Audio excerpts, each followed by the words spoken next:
Bonjour à tous, dans cette vidéo je vous propose la partie C de l'exercice 3 du bac S Nouvelle-Calédonie de mars 2017. Donc c'est la partie où on parle de la loi normale. Et on va centrer réduire une loi dont l'espérance est 225 et dont on ne connaît pas l'écart type. Évidemment l'exercice c'est de déterminer justement une valeur approchée de cet écart type sigma. Alors on va se laisser guider par le texte et notamment la dernière phrase quand on nous dit qu'on pourra introduire la variable aléatoire t-225 sur sigma. Alors qu'est-ce qui se passe quand on introduit t-225 sur sigma? On part de t qui suit la loi normale mu sigma carré, c'est-à-dire d'espérance mu et d'écart type sigma. Ensuite, on enlève 225. Quand on enlève 225 à une variable aléatoire, eh bien c'est simple, on la décale juste sans changer son écartement, sans changer la répartition, ce qui nous donnera une loi qui suit non plus eh bien, mu sigma carré, mais mu va changer, puisque mu c'était 225, on enlève 225, ça veut dire que t moins 225 suit la loi d'espérance 0 et toujours du même écart type.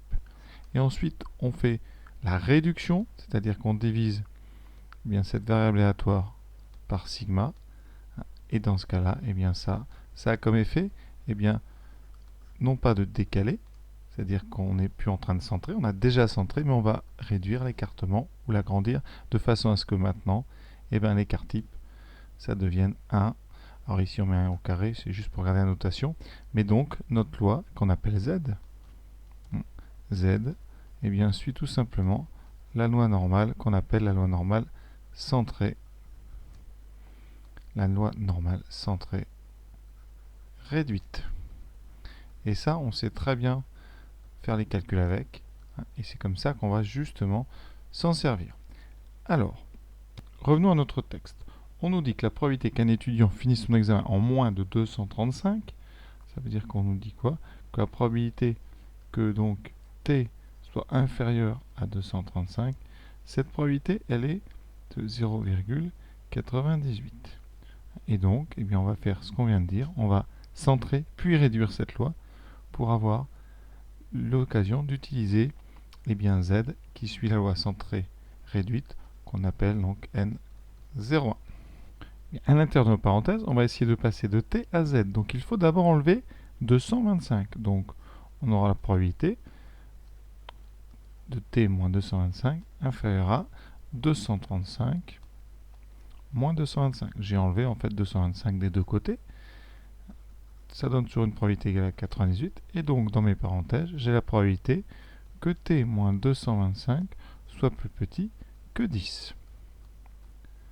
Et maintenant, eh bien, on va réduire, c'est-à-dire qu'on va diviser t moins 225 par sigma, qu'on ne connaît pas pour l'instant.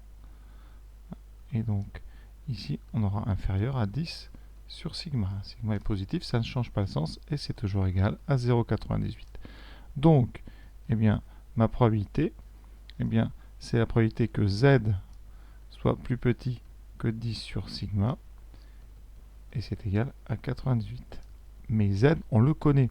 Z, ça suit la loi centrée réduite N01. Et donc, on peut déterminer la valeur ici de 10 sur sigma pour que la probabilité soit inférieure, pour que la probabilité soit égale à 98. On va chercher maintenant eh bien, la valeur de 10 sur sigma pour que la probabilité d'une loi centrée réduite eh bien, soit égale à 0,98. Ça veut dire qu'on allume la machine. Vous voyez, on va donc dans distribution, voilà, et on va aller dans inversion de la loi normale. Voilà. Alors nous, on cherche donc quoi? Vous avez ici donc l'axe horizontal. Je dessine voilà, la loi, ici, la fonction de densité de la loi normale N01. Au milieu ici, comme elle a été centrée, c'est 0. Et vous avez un écart type de 1. Qu'est-ce qu'on cherche, nous? Eh bien, on cherche une valeur ici de une valeur k pour lesquelles la probabilité d'être à gauche soit égale à eh bien 0,98. Voilà, et cette valeur de k, ça sera 10 sur sigma et ça nous permettra de trouver sigma. Donc mon R sur ma calculatrice, je vais donc indiquer une R de 0,98. Ensuite, mu c'est bien 0, sigma c'est 1.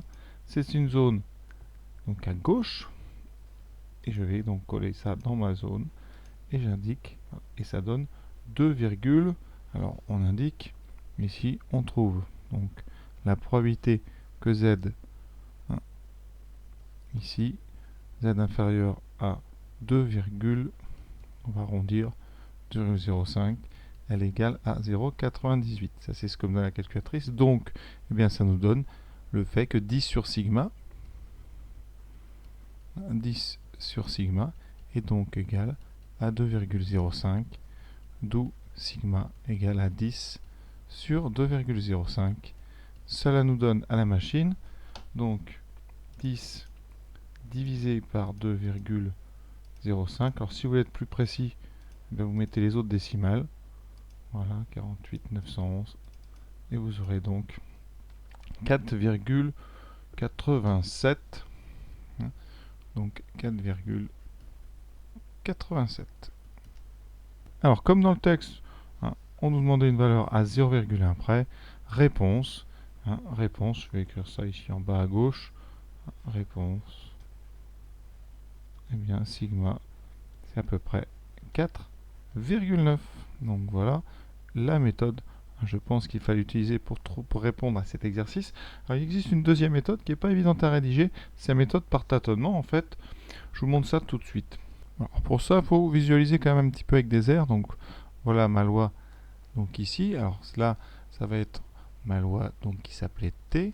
T eh bien, est centré sur mu, c'est-à-dire ici c'est 225. Par contre, vous ne connaissez pas l'écart type. Vous, ce que vous voulez, c'est quoi? Eh bien, c'est que comme P donc de Z inférieur à 235 doit être égal à 0,98, eh bien, vous savez que ici, quand vous tracez la verticale en 235, eh bien, ça vous donne une aire sous la courbe sur le côté gauche ici. Cette aire-là doit être égale ici à 0,98. Alors, avant de faire des tentatives sur la machine, on va essayer de se faire une petite idée de la valeur de sigma. Et je vous rappelle la fameuse règle des 2 sigma. Quand vous avez comme ça fonction de densité, eh bien la probabilité que vous soyez entre mu moins 2 sigma et mu plus 2 sigma, c'est-à-dire à 2 sigma de la moyenne, de l'espérance, eh bien cette probabilité-là est de 0,954. Ce qui nous laisse, eh bien pour les deux extérieurs, vous avez deux extérieurs ici, le complément par rapport à 1. Alors ce complément, il est de combien? Vous voyez, 0,954, qu'est-ce qu'il vous reste? Il vous reste